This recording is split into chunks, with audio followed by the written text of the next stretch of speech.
What's up, Traders Edge? It's Mark Sebastian, your only option. And today we're looking at day 2 of the DeepSeek bomb drop. And we're gonna look at NVIDIA. We're gonna talk about SPX, the Qs, utilities, and we're gonna, of course, talk about the VIX. So with that, let's dig in.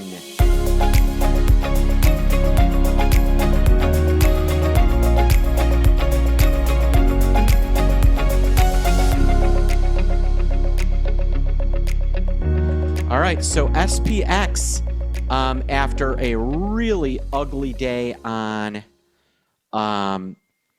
Monday, where it did recover at the end of the day, picking up a good chunk of what it gave away. Nice little recovery. Qs kind of doing the same thing. Nice little recovery back above the 50, back above the 21. Really nice move. However, this recovery is a little more narrow. On Monday, the headline was huge sell-off, but really broad market rally. Today, it is big rally, but really broad market sell-off. RSP, the equal weighted index, is down. The Dow's up, but this is a rally led by mega caps. Apple, second day in a row, really strong. And now let's talk about the elephant in the room. NVIDIA looking really strong. It crossed the 200-day moving average on Monday for the first time since October of 2022. Think about that, folks. So this was a potential sea change that we saw here. And while we've had a nice rally, I think NVIDIA has changed from an investment into a trade. You're going to want to ride the quick moves up and ride the quick moves down. It's not normal for the second largest company in the world to drop 15% and then rally 7%. That is not the way mega caps, ultra mega caps are supposed to work. NVIDIA is a trade. I don't think it's an investment. Apple, again, kind of a similar story. It's weird the way Apple's moving. You don't expect the largest company in the world to have days where it's moving 4%. You know, it's moved 4% or more in 4 of the last 8 trading days. So there is something big going on here, a big rotation.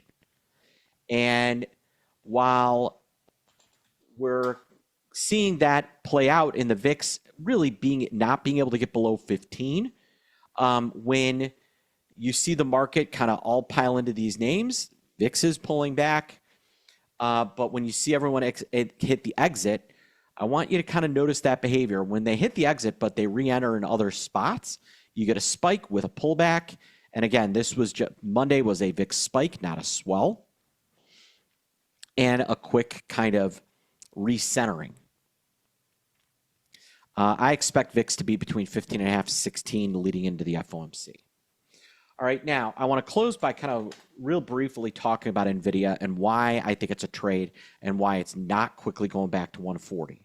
While it looks like it's having a great day, I want to look at the rest of the chips. AVGO, Broadcom, another trillion-dollar company, barely up after getting smoked on Monday. Micron, another one that got smoked, it's down. Marvell, got smoked, barely up. AMD down. Qualcomm didn't have the same rough day, but, you know, it's not really doing much. So a lot of these chip names still don't look great. And so I'm not a firm believer that NVIDIA is immediately going to the moon all over again. I might ride it today and then look to unwind it tomorrow. But what NVIDIA is going to be perfect for is Alicia's small account challenge. If you got to check out what she's going to be doing, join her and Hannah on Wednesday at 7 p.m. Click the link in this email. If you're watching on YouTube, please like, subscribe, and leave a comment. DeepSeek is going to be changing a lot of things. Tomorrow, I'm going to address even more about how it's a game changer, especially for utilities and potentially some of the ramifications for NVIDIA. So stick around. Make sure you're checking out these videos every single day. All right, folks. I'm Mark Sebastian, your only option. Have a good one.